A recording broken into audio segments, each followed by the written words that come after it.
I see your God of War memorabilia behind you there. What has it been Well, like on this? there's Yes, and I Stargate. see Stargate. What has this journey as Kratos been like? I mean, once again, and congratulations on your second game. Oh, thank you Holy very much. cow! What Thank you what very. has it been like taking on the mantle of this icon and continuing him in your own direction? Well, it's been fantastic. It's really just been an embarrassment of riches. To get a part like this, and thank God for to be successful and Yeah. for people to enjoy what not only what I'm doing, but what we are all doing. It's uh, it's a bit overwhelming, to have a Teal'c and a Kratos, as Yeah. on my resume. So it's been an embarrassment of riches. Has the technology behind capturing that performance uh, did that throw you some curveballs? Was it just a new direction of artistry for you? I mean, what was that? What was that experience like? Just being surrounded by the bare bones minimum, just basically like what you'd be like on a theater stage. Well, that's where I really had a leg up, having done Stargate, because I was familiar with kind of acting with nothing there to a green screen, and to be in the volume. The advantage was, what's always difficult with motion capture is, as an actor, you get lost in where you are spatially in a scene. But we can always glance at monitors, like one of the, I think, 6 monitors they had, to see where we were in the scene. Um, but for me, it was no different than, film and television. Just the costume was different. Right. You're wearing a mocap suit. It took a little bit to get used to the tusk, the helmet, that the camera that's right in your face that attaches to your helmet. But I mean, other than that, the biggest uh, thing for me to get used to was how tiring it is, because there aren't, 45-minute, hour and a half setups. It's 10 minutes, for a setup, Oh, 5 minutes for a setup. And and because I'm Kratos, I'm pretty much on camera all the time, in every, especially with the no cut camera. So every take was full go. Like, you didn't have the opportunity to rest while you're off camera, because I was never off camera. So the biggest adjustment was truly just how much more physically demanding it is than live action. Because live action, you have an hour downtime, hour yeah. and a half, 2 hours of downtime while they're setting up lighting. And in our game, Yeah. you don't, because all the lighting is done in post. Wow, that's extraordinary. Is Yeah. there is there any of Tilk in Kratos?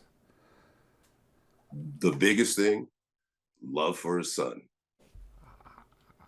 That was great, because that's, who I am as a person, loving my kids. So to play two characters who they are, no matter what the mask is that they're dads. So Wow. it was really easy to tap into that for me. Ah, wow. It's been how many? We had our 25th anniversary for SG1 last year. Yeah. Does it feel like it's been that long, in this journey? And can you tell me a little bit about your relationship with the show across time? Because we talked about when you were doing Dialing Home, you had wanted to kind of mentally step away from it, but at some Hmm. point you had a revelation. Can you talk a little Yeah. bit about that? Yeah. I was tired. Um, and I was going through a lot of stuff personally, and I mean, all good. Um, but I was still too close to it. Um, and I couldn't see playing him any longer.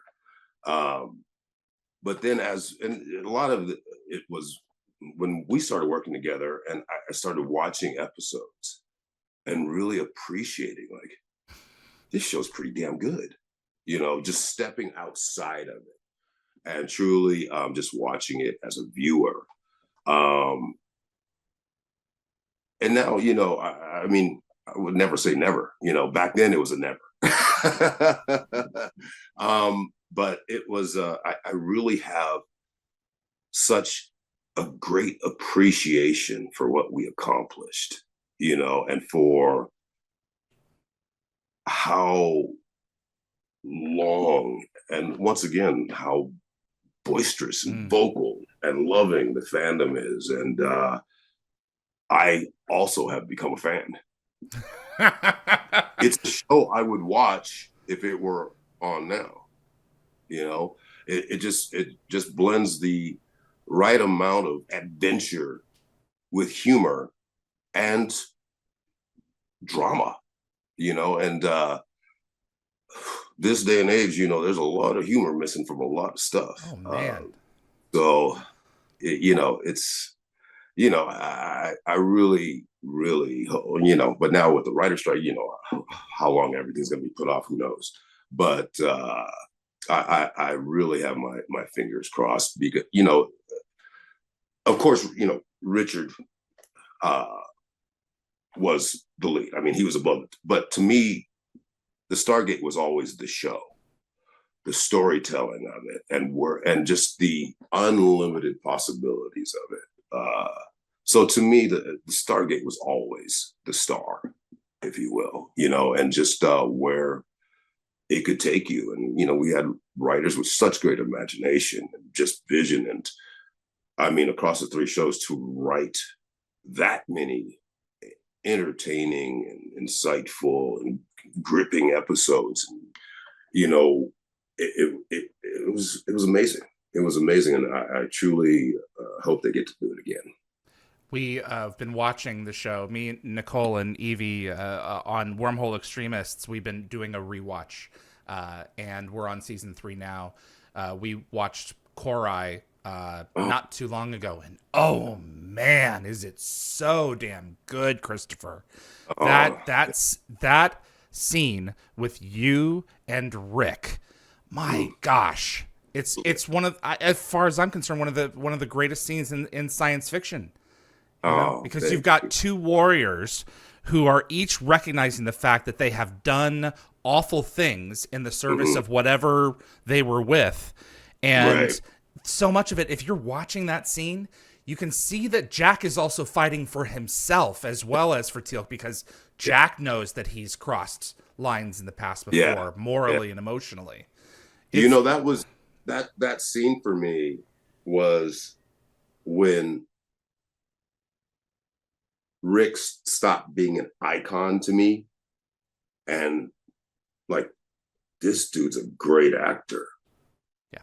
Like, there's a reason that he's who he is, because everything I'd had with him before that scene was always kind of lighthearted, and we were kind of searching for the dynamic between TEAL'C and Jack. And with that scene, I was like, wow, this cat can act.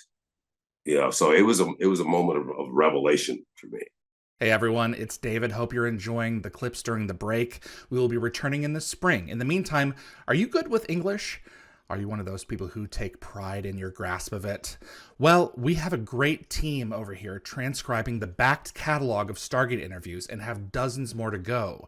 If you're interested in joining me and a small Stargate diehard community looking to preserve the stories brought to Dial the Gate into text form, then please email me at dialthegateshow@gmail.com. There's a little something in it for you, and you'll be helping to pass along the stories to future generations of fans who have yet to discover the show. Thanks so much for watching Dial the Gate.